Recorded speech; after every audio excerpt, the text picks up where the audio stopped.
आप लोग का स्वागत है हमारे चैनल पे। तो मैं लाई हूँ आज आपके लिए समकालीन दक्षिण एशिया, जो कि बहुत इम्पोर्टेंट चैप्टर है।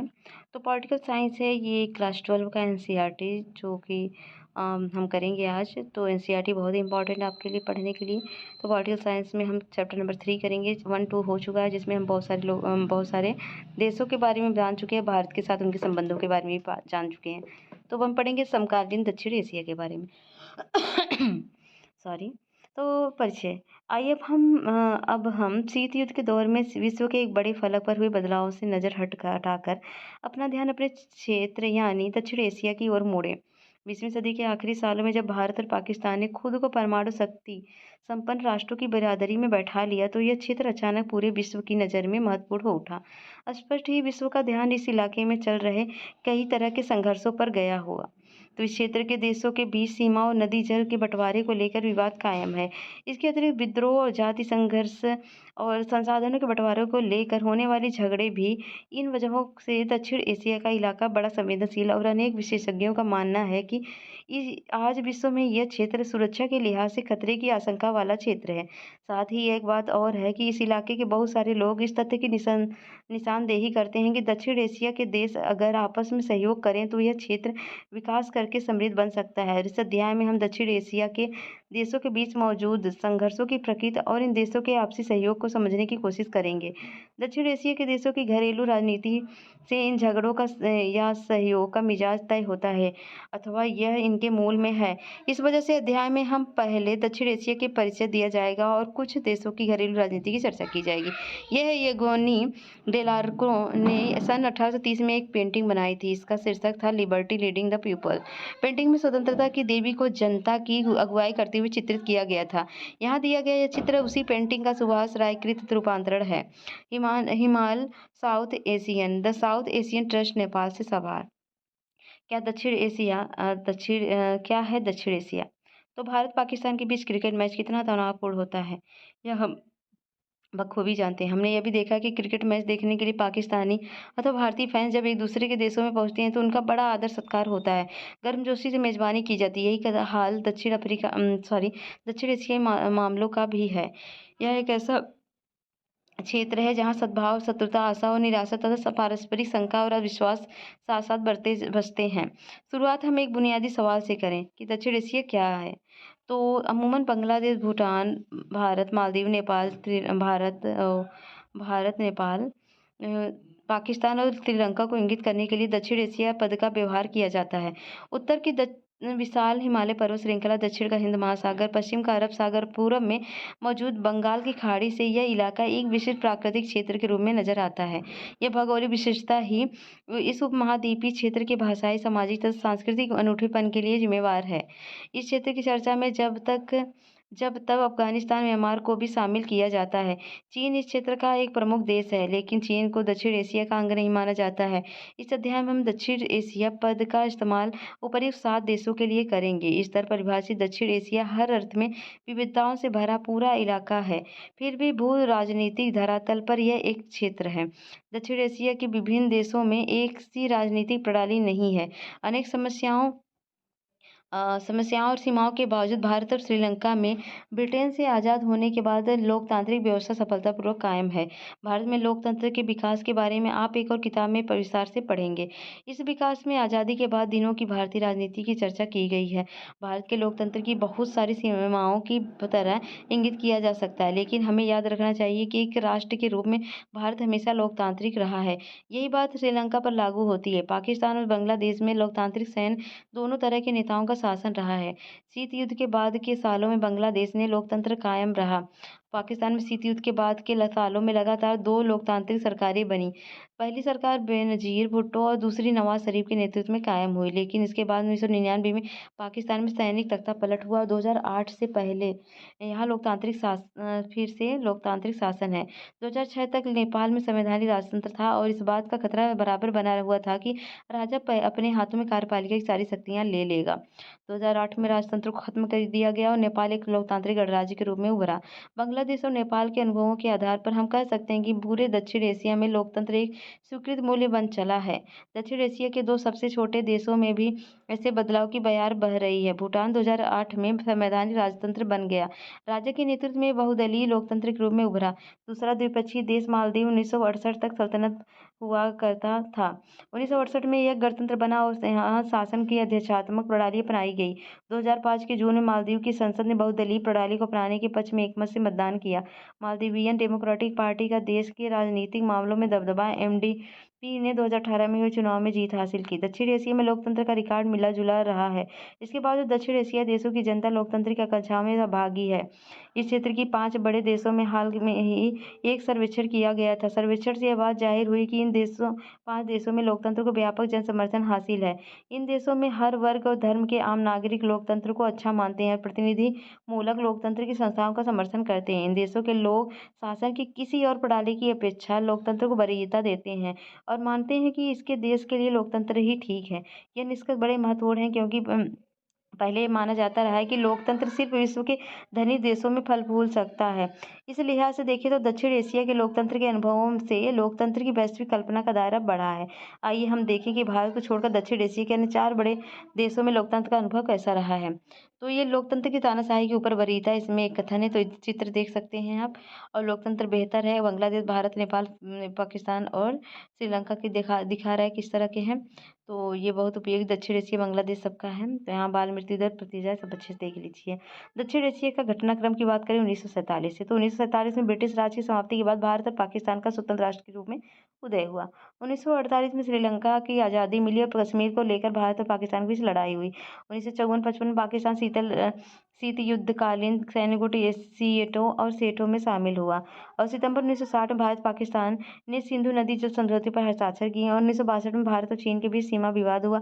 1965 में भारत पाक युद्ध संयुक्त राष्ट्र संघ का भारत पर्यवेक्षक मिशन हुआ।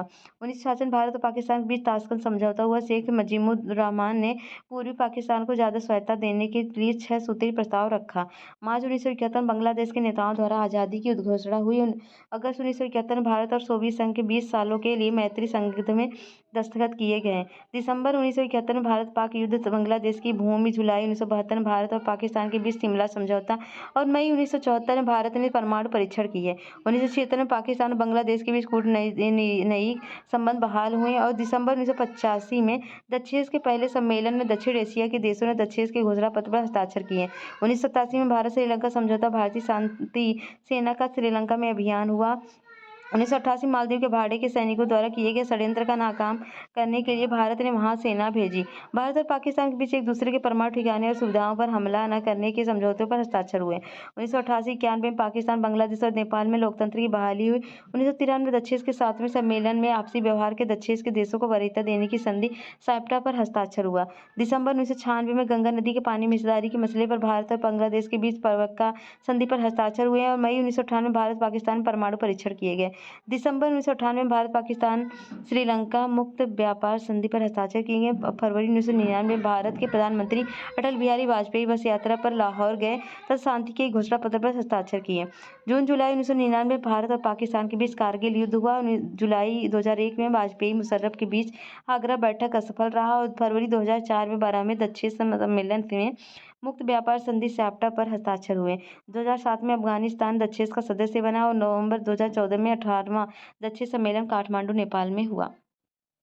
तो आगे पाकिस्तान में सेना और लोकतंत्र। पाकिस्तान में पहले संविधान के बनने के बाद देश के शासन की बागडोर जनरल अयूब खान ने अपने हाथों में ले ली और जल्दी ही अपना निर्वाचन भी करा लिया।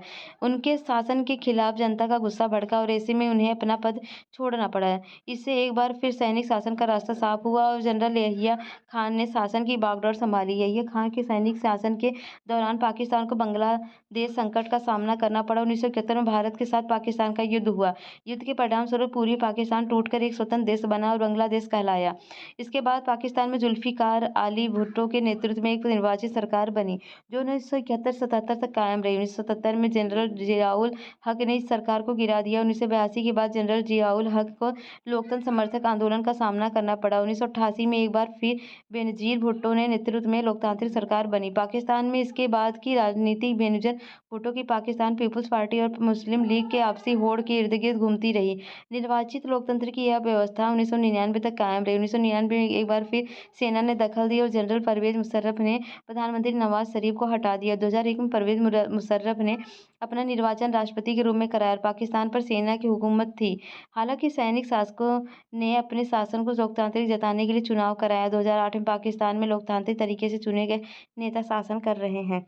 पाकिस्तान में लोकतंत्र के अस्थायी न बन पाने के कई कारण हैं। यहाँ सेना, धर्मगुरु और भूस्वामी अभियानों का सामाजिक दबदबा, इसकी वजह से कई बार निर्वाचित सरकारों को गिराकर सैनिक शासन कायम हुआ।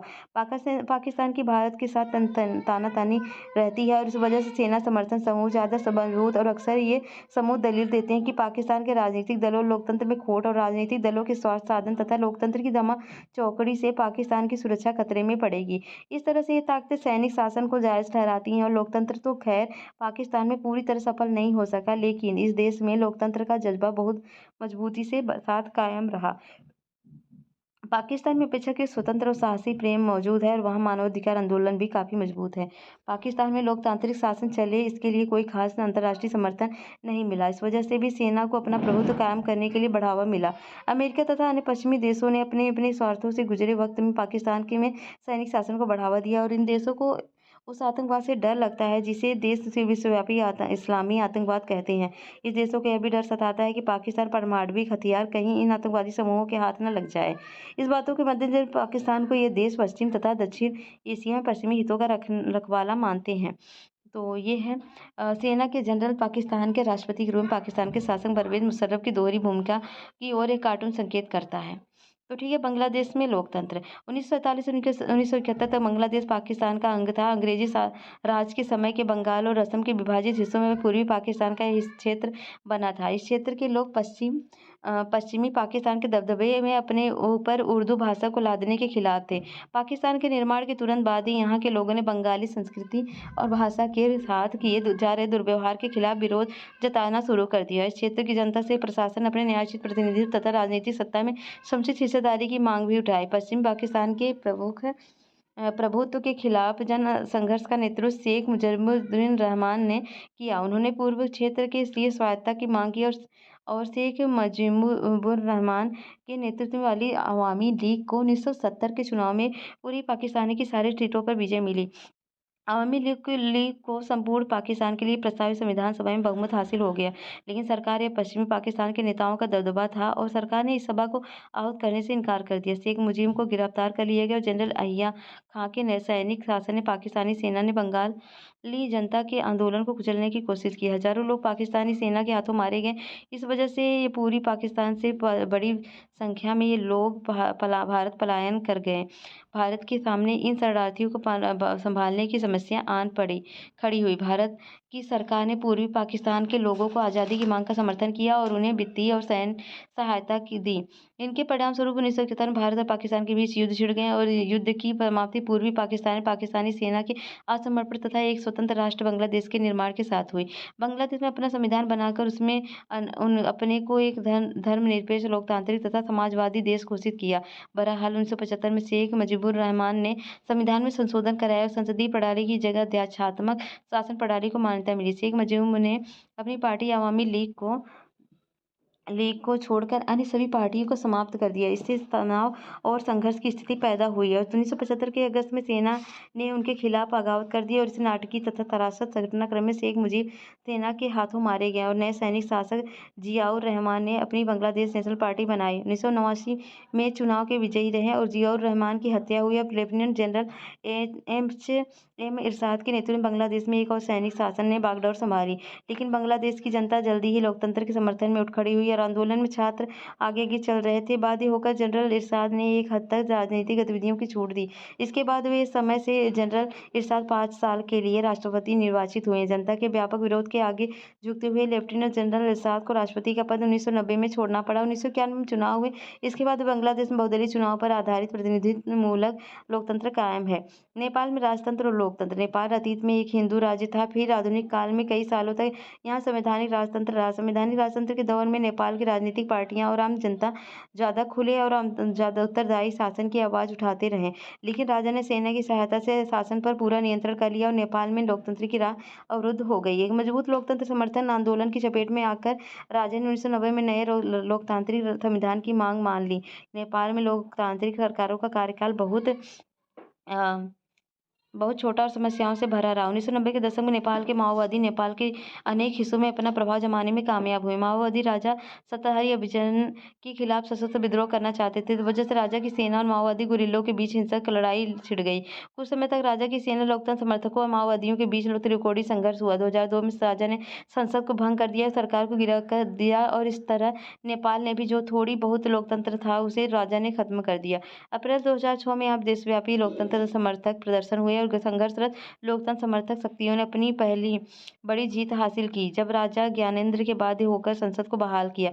इसे अप्रैल 2002 में भंग कर दिया गया था और मोटे तौर पर अहिंसक रहे। इस प्रतिरोध का नेतृत्व 7 दलों के गठबंधन, 7 पार्टी अलायंस, माओवादी तथा सामाजिक कार्यकर्ताओं ने किया। नेपाल लोकतंत्र की आमद अब लगभग मुकम्मल हुई है। नेपाल अपने इतिहास के एक अद्वितीय दौर से गुजर रहा था और नेपाल का संविधान लिखने के लिए वहाँ संविधान सभा का गठन हुआ। नेपाल ने कुछ लोग मानते थे कि अलंकारिक अर्थों में राजा का पद कायम रखना जरूरी था ताकि नेपाल अपने अतीत से जुड़ा रहे। माओवादी समूहों ने संघर्ष की राह छोड़ देने की बात मान ली थी। माओवादी चाहते थे कि संविधान में मूलगामी सामाजिक आर्थिक पुनर्रचना के कार्यक्रमों को शामिल किया जाए।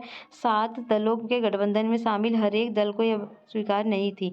माओवादी और कुछ अन्य राजनीतिक समूह भारत की सरकार, नेपाल के भविष्य में भारतीय सरकार की भूमिका को लेकर बहुत शंकित थे। 2008 में नेपाल राजतंत्र को खत्म करने के बाद लोकतांत्रिक गणराज्य बन गया। 2015 में नेपाल ने नया संविधान अपनाया। श्रीलंका में जातीय संघर्ष और लोकतंत्र। हम देख चुके हैं कि आज़ादी 1948 के बाद से लेकर अब तक श्रीलंका में लोकतंत्र कायम है, लेकिन श्रीलंका को एक कठिन चुनौती का सामना करना पड़ा है। ये चुनौती न किसी सेना की थी और न ही राजतंत्र की। श्रीलंका को जातीय संघर्ष का सामना करना पड़ा, जिसकी मांग है कि श्रीलंका के एक क्षेत्र को अलग राष्ट्र बनाया जाए। आज़ादी के बाद से श्रीलंका को उन दिनों सिलोन कहा जाता था। श्रीलंका की राजनीति बहुसंख्यक सिंहली समुदाय के हितों की नुमाइंदगी करने वालों का दबदबा रहा और ये लोग भारत छोड़कर श्रीलंका आवासी एक बड़ी तमिल आबादी के खिलाफ है। तमिलों को बसना श्रीलंका की आज़ादी होने के बाद भी जारी रहा। सिंहली राष्ट्रवादियों का मानना था कि श्रीलंका में तमिलों के साथ कोई रियायती नहीं बरती जानी चाहिए, क्योंकि श्रीलंका सिर्फ सिंहली लोगों का है। तमिलों के प्रति अपेक्षा बड़े बर्ताव से एक उग्र तमिल राष्ट्रवाद की आवाज़ बुलंद हुई है। 1983 के बाद से उग्र तमिल संगठन liberation tigers of Tamil Eelam, जिसे लिट्टे कहते हैं, श्रीलंकाई सेना के साथ सशस्त्र संघर्ष कर रहा है। इसने तमिल ईलम यानी श्रीलंका के तमिल के लिए एक अलग देश की मांग की है। श्रीलंका के उत्तर पूर्वी हिस्से पर लिट्टे का नियंत्रण है। श्रीलंका की समस्या भारतवंशी लोगों के से जुड़ी है। भारत की तमिल जनता एक भारतीय सरकार पर भारी दबाव है कि श्रीलंकाई तमिलों के हितों की रक्षा करे। भारतीय सरकार ने समय समय पर तमिलों के सवाल पर श्रीलंका की सरकार से बातचीत की कोशिश की है। यहाँ दो चित्र दिए गए हैं। लोकतंत्र से पहले दुर्गा थापा को लोकतंत्र बहाली की एक रैली काठमांडू में दिखाया गया। दूसरी में तस्वीर में 2006 में इसमें दुर्गा जी को थापा को दिखाया गया, लेकिन इस बार वे लोकतंत्र बहाली के दूसरे आंदोलन की सफलता का उत्सव मना रही हैं। तो 1987 में भारतीय सरकार श्रीलंका से तमिल मसले में प्रत्यक्ष रूप से शामिल हुई। भारत की सरकार ने श्रीलंका से एक समझौता किया और श्रीलंका सरकार और तमिलों के बीच रिश्ते सामान्य करने के लिए भारतीय सेना को भेजा। आखिर में भारतीय सेना लिट्टे के साथ संघर्ष में फंस गई और भारतीय सेना की उपस्थिति को श्रीलंका की जनता ने कुछ खास पसंद नहीं किया और श्रीलंकाई जनता ने समझा कि भारत सरकार के अंदरूनी मामलों में दखल अंदाजी कर रहा है। 1989 में भारत ने अपनी शांति सेना लक्ष्य हासिल किए बिना वापस बुला लिया। श्रीलंका की संकट का हिंसक चरित्र था। अंतर्राष्ट्रीय मध्यस्थ के रूप में नॉर्वे और आइसलैंड जैसे स्कैंडिनेवियाई देश युद्धरत होने के पक्षों को फिर से आपस में बातचीत करने के लिए राजी कर रहे थे। अंततः सशस्त्र संघर्ष समाप्त हो गया क्योंकि 2009 में लिट्टे को खत्म कर दिया गया। संघर्षों की चपेट में होने के बाद भी श्रीलंका अच्छी तरह आर्थिक वृद्धि और विकास के उच्च स्तर को हासिल किया है। जनसंख्या वृद्धि दर सफलतापूर्वक नियंत्रण करने वाले विकासशील देशों में श्रीलंका प्रथम है और दक्षिण एशिया के देशों में सबसे पहले श्रीलंका ने ही अपनी अर्थव्यवस्था का उदारीकरण किया। युद्ध से गुजरने के बावजूद कई सालों से इस देश का प्रति व्यक्ति सकल घरेलू उत्पाद दक्षिण एशिया में सबसे ज़्यादा है और अंदरूनी संघर्षों के झंझावातों को झेलकर भी श्रीलंका ने लोकतांत्रिक राज व्यवस्था कायम रखी है।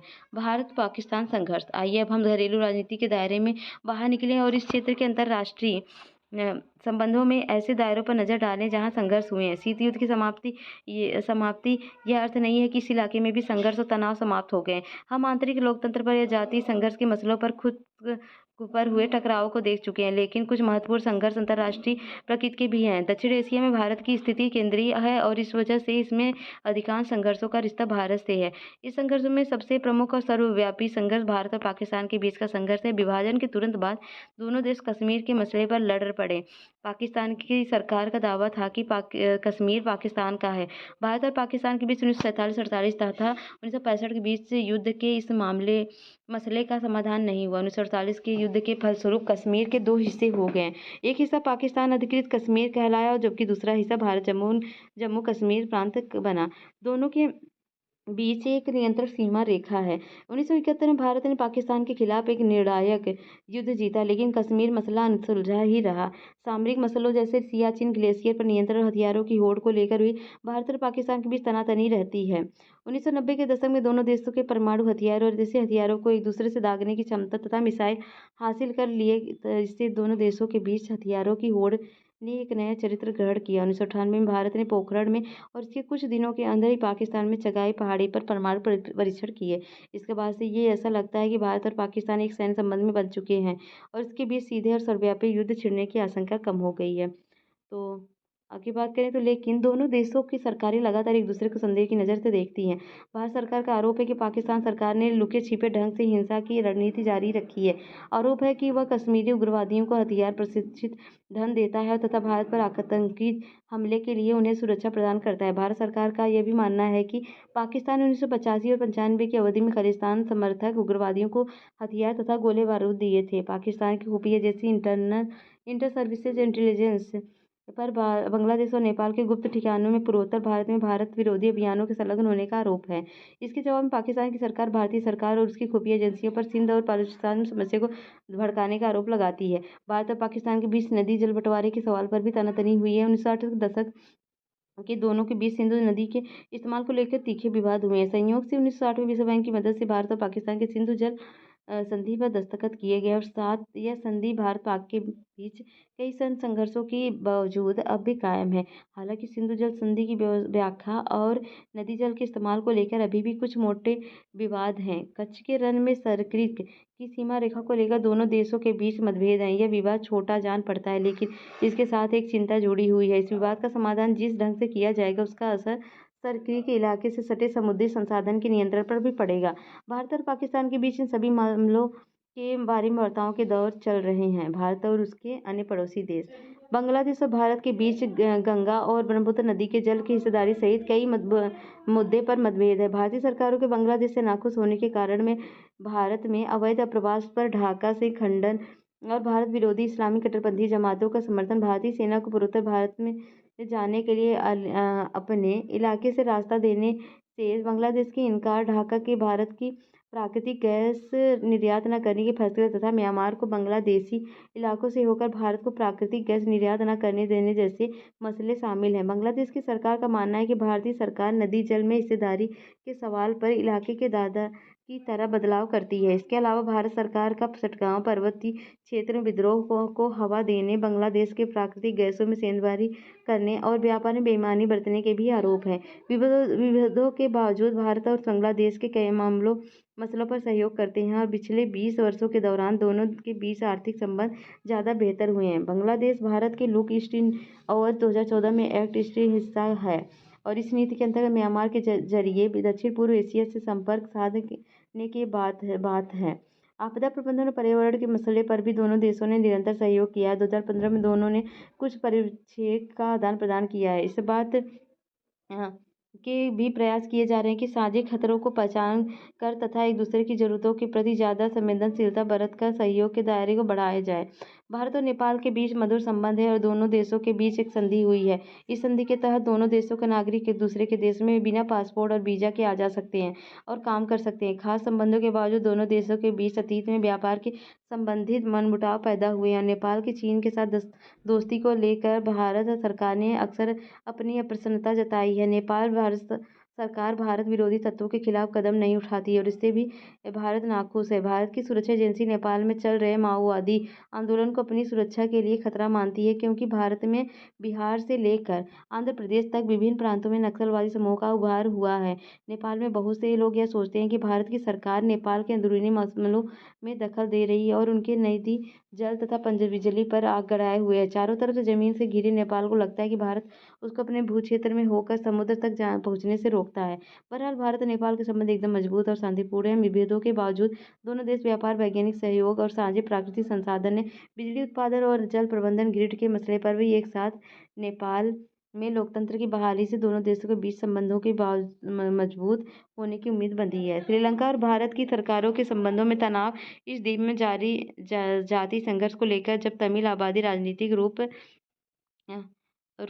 से नाखुश हो जाए तो एक मिनट तो उसे मारा जा रहा है, तो ऐसे में भारतीय नेताओं और जनता का तटस्थ बने रहना असंभव लगता है। तो 1987 के सैन्य हस्तक्षेप के बाद से भारतीय सरकार श्रीलंका के अंदरूनी मामलों में असंलग्नता की नीति पर अमल कर रही है। भारत सरकार ने श्रीलंका के साथ एक मुक्त व्यापार समझौते पर दस्तखत किए हैं। इससे दोनों देशों के संबंध मजबूत हुए हैं और श्रीलंका में सुनामी से हुई तबाही के बाद पुनर्निर्माण कार्यों में भारत मदद में दोनों देशों को एक दूसरे से करीब लाए हैं। भारत के भूटान के साथ भी बहुत अच्छे रिश्ते हैं और भूटानी सरकार के साथ कोई बड़ा झगड़ा नहीं है। भूटान से अपने काम का संचालन कर रहे पूर्वोत्तर भारत के उग्रवादियों और गोरिल्लों को भूटान ने अपने क्षेत्र से खदेड़ लगाया है। भूटान के इस कदम से भारत को बड़ी मदद मिली है। भारत भूटान में पनबिजली की बड़ी परियोजनाओं में हाथ बटा रहा है। इस हिमालयी देश के विकास कार्यों के लिए सबसे ज्यादा अनुदान भारत से हासिल होता है। मालदीव के साथ भारत के संबंध सौहार्दपूर्ण तथा गर्मजोशी से भरे। 1988 में श्रीलंका के आए कुछ बाड़े के तमिल सैनिकों ने मालदीव पर हमला किया और मालदीव ने जब आक्रमण रोकने के लिए भारत से मदद मांगी तो भारतीय वायुसेना सैनिक ने तुरंत कार्रवाई की और भारत की मालदीव के आर्थिक विकास, पर्यटन और मत्स्य उद्योग में भी मदद की।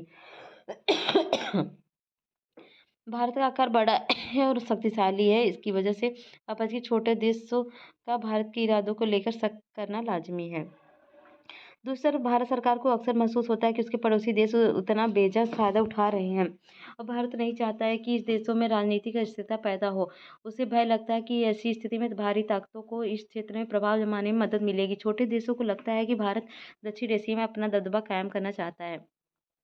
दक्षिण एशिया के सारे झगड़े सिर्फ भारत और उसके पड़ोसी देशों के बीच ही नहीं है। नेपाल, भूटान तथा बांग्लादेश, म्यांमार के बीच जाति मूल के नेपालियों के भूटान में अप्रवास तथा रोहिंग्या लोगों के म्यांमार में अप्रवास के मसले पर मतभेद रहे हैं। बांग्लादेश और नेपाल के बीच हिमालयी नदियों के जल की हिस्सेदारी को लेकर खटपट है। यह बात सही है कि इस इलाके के सभी बड़े झगड़े भारत और उसके पड़ोसी देशों के बीच है। इसका एक कारण दक्षिण एशिया का भूगोल भी है, जहाँ भारत के बीच में स्थित है और बाकी देश भारत की सभी सीमा के इर्द गिर्द पड़ते हैं।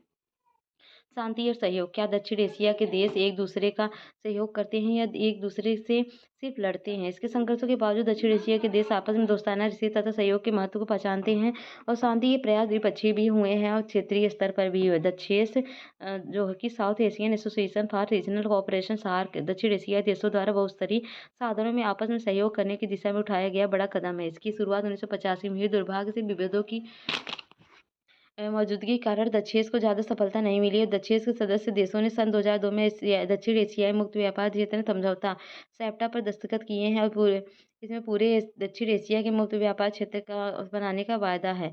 यदि दक्षिण एशिया के सभी देश अपनी सीमा रेखा के आर पार मुक्त व्यापार सम्मत हो जाएं तो इस क्षेत्र में शांति और सहयोग के एक नए अध्याय की शुरुआत हो सकती है। दक्षिण एशिया मुक्त व्यापार क्षेत्र समझौता साप्टा के पीछे यह भावना कम रही है कि यह समझौता 2004 में हस्ताक्षर हुए और समझौता 1 जनवरी 2006 में प्रभावी हो गया।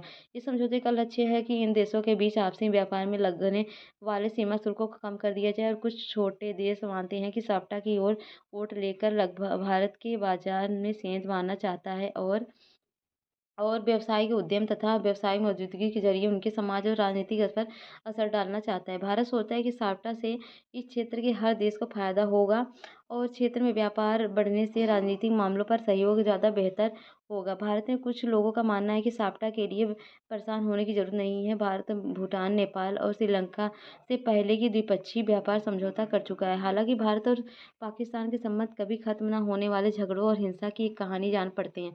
फिर भी तनाव को कम करने और शांति बहाल करने के लिए इन देशों के बीच लगातार प्रयास हुए हैं। दोनों देश युद्ध के जोखिम कम करने के लिए विश्वास बहाली के उपाय करने में सहमत हो गए हैं। सामाजिक कार्यकर्ता और महत्वपूर्ण हस्तियां दोनों देशों के लोगों के बीच दोस्ती का माहौल बनाने के लिए एकजुट हुई हैं। दोनों देशों के नेता एक दूसरे को बेहतर ढंग से समझने और दोनों देशों के बीच मौजूद बड़ी समस्याओं के समाधान के लिए जिन सम्मेलन में करते हैं। पिछले 5 वर्षों के दौरान दोनों देशों के पंजाब वाले हिस्से के बीच कई बस मार्ग खुले हैं। अब वीज़ा आसानी से मिल जाते हैं। कोई भी क्षेत्र हवा में नहीं होता। चाहे कोई क्षेत्र अपने को गैर इलाकाई ताकतों से अलग रखने की जितनी भी कोशिश करे, उस पर बाहरी ताकतों और घटनाओं का असर पड़ता ही है। चीन और संयुक्त राज्य अमेरिका दक्षिण एशिया की राजनीति में अहम भूमिका निभाते हैं। पिछले 10 वर्षों में भारत और चीन के संबंध बेहतर हुए हैं और चीन की रणनीतिक साझेदारी पाकिस्तान के साथ और यह भारत चीन के संबंधों में एक बड़ी कठिनाई है। विकास की जरूरत और वैश्वीकरण के कारण एशिया महादेश के ये दो बड़े देश ज़्यादा नज़दीक आए हैं। सन 1991 के बाद से इनके आर्थिक संबंध ज़्यादा मजबूत हुए हैं।